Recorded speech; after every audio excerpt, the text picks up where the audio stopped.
तो बात है कि कोई बुरा तो नहीं कह रहा है ना, हम कम से कम इसी को एक सकारात्मक स्टेप मानते हैं। क्योंकि हम तो ये कहते हैं, हम एक दौर में जानते क्या बोलते थे, जब श्री राम जन्मभूमि आंदोलन चल रहा था और मैं बालक के रूप में उसमें कई आंदोलनों में गया। अप्रैल 87 में मैं अयोध्या भी गया था, जब रैली हुई थी मंदिर निर्माण के संकल्प को लेकर ताला खुलने के बाद।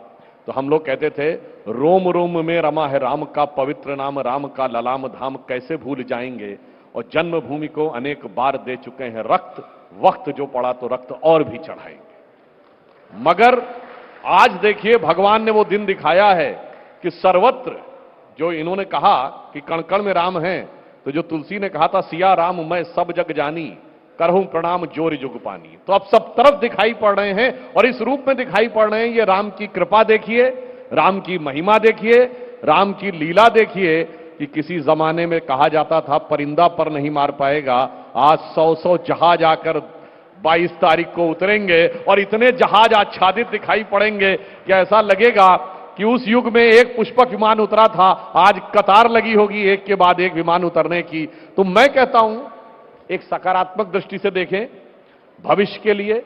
हम लोग यहां कहा जाता है ना, गता सूनश्य अगता सूनश्य नान्यम शोचंती पंडिता, जो गुजर गया उसे छोड़ें और अब हम तो राम के उस आदर्श में विचार करते हैं।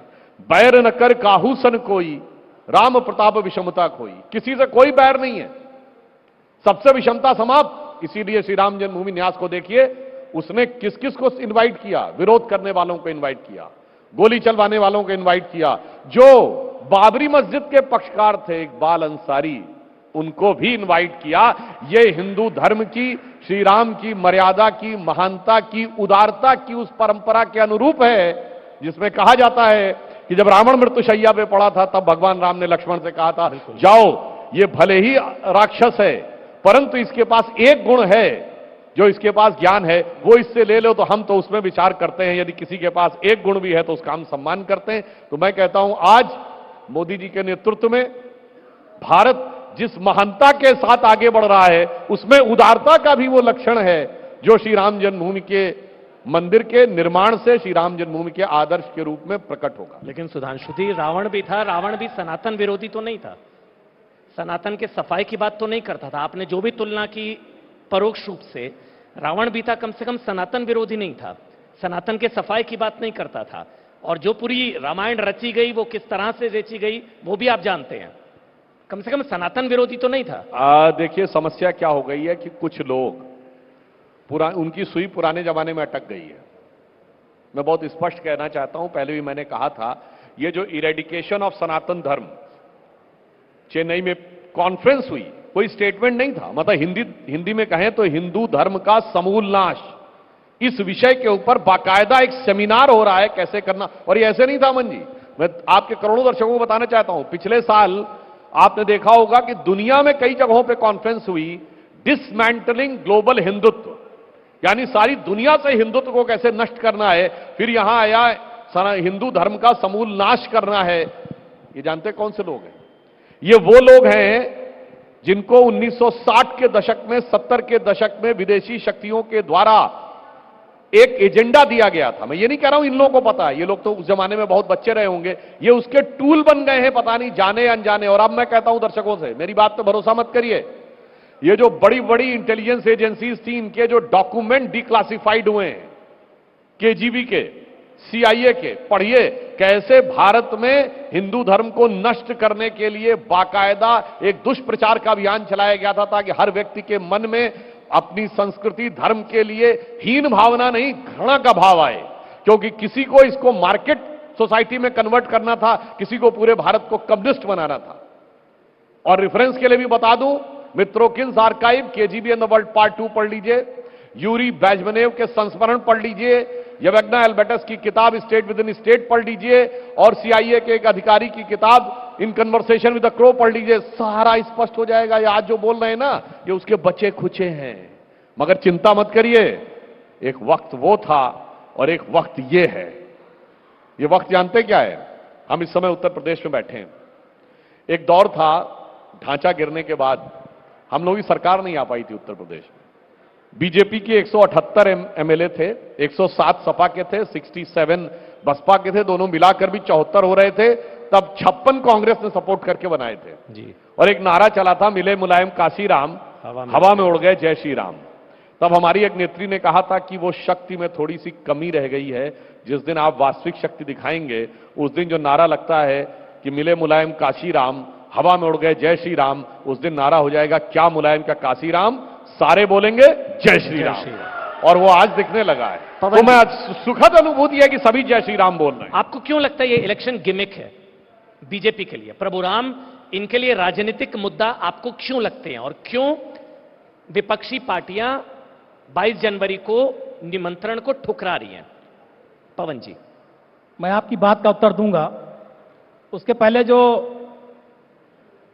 आदरणीय सुधांशु त्रिवेदी जी ने कहा कि हमने सबको आमंत्रित किया, जिन्होंने विरोध किया उनको भी आमंत्रित किया, सारे लोगों को आमंत्रित किया। एक त्रिलोकीनाथ पांडे जी हुआ करते थे, आप सुप्रीम कोर्ट का आदेश पढ़िएगा, प्रभु श्री राम के बाल सखा थे। क्योंकि प्रभु श्री राम को अयोध्या में बाल रूप में दिखाया गया है, तो त्रिलोकीनाथ पांडे जी बाल सखा थे उनकी डेथ हुई अभी 1 महीना पहले, 2 महीना पहले, 1-2 महीने पहले। आज उनका परिवार गिड़गिड़ा रहा है कि हमें राम जन्मभूमि प्राण प्रतिष्ठा में आमंत्रित किया जाए। तो आप सोचिए भारतीय जनता पार्टी और ट्रस्ट का चरित्र क्या है कि जिन्होंने बाल सखा के रूप में सुप्रीम कोर्ट में मुकदमा लड़ा, और आप उस जजमेंट को सुप्रीम कोर्ट के निकाल कर देख लीजिए, उसमें उनका नाम अंकित है स्वर्गीय त्रिलोकीनाथ पांडे का। आज उनका परिवार को आपने क्यों नहीं बुलाया जो सुप्रीम कोर्ट में लड़े? दूसरी बात, राम जन्मभूमि आंदोलन, मैं भी बच्चा था, मैंने देखा है उस समय, लाल कृष्ण आडवाणी, मुरली मनोहर जोशी, पहले अखबारों चैनलों पर बयान चलता है कि आडवाणी और जोशी जी को मना कर दिया गया। जब सोशल मीडिया से लेकर चैनलों पर बेइज्जती हुई तो विश्व हिंदू परिषद के लोग कार्ड लेकर पहुंच गए। उस समय अयोध्या में कहा जाता था बजरंगी विनय कटियार फायर ब्रांड नेता हुआ करते थे, आज कहां है विनय कटियार? उमा भारती जी उस समय अयोध्या बहुत आती थी, दिन रात लोगों को ललकारती थी, आज उमा भारती जी कहां हैं? तो आपने किन लोगों को आमंत्रित किया, कैसे आमंत्रित किया और कितने लोगों को अपमानित किया, ये सारे मैंने बहुत ढेर सारे नाम अगर मैं गिनाऊंगा तो मैं अपनी और बातें नहीं कह पाऊंगा। मैंने कुछ उदाहरण देकर बताया कि जो आप बता रहे थे। और राम क्या है?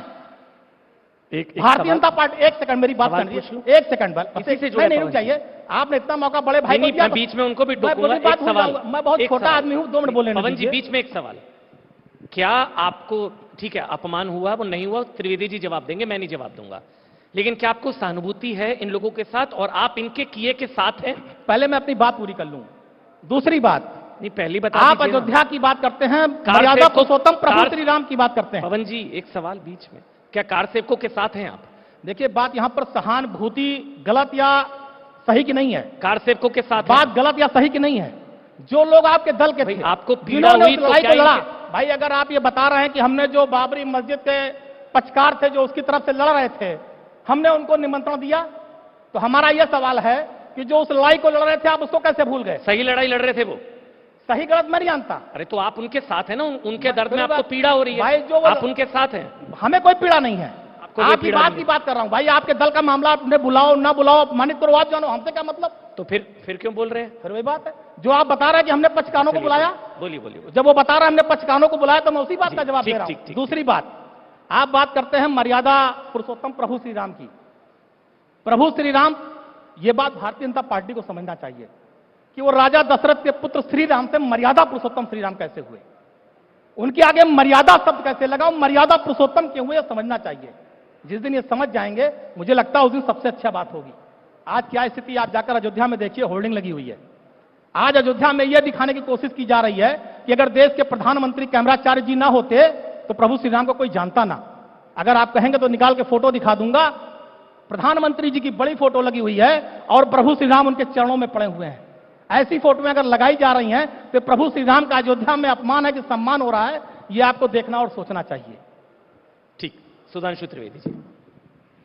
देखिए, मैं ये कहना चाहूंगा कि उस दौर में जो शासन था वो कैसा था और आज सुर कैसे बदले हैं, दोनों का मैं उदाहरण देना चाहता हूं। हम लोग उस समय ये कहते थे, ये तन प्रभु राम का, मन प्रभु राम का, तो हर क्षण बोलिए जय श्री राम की।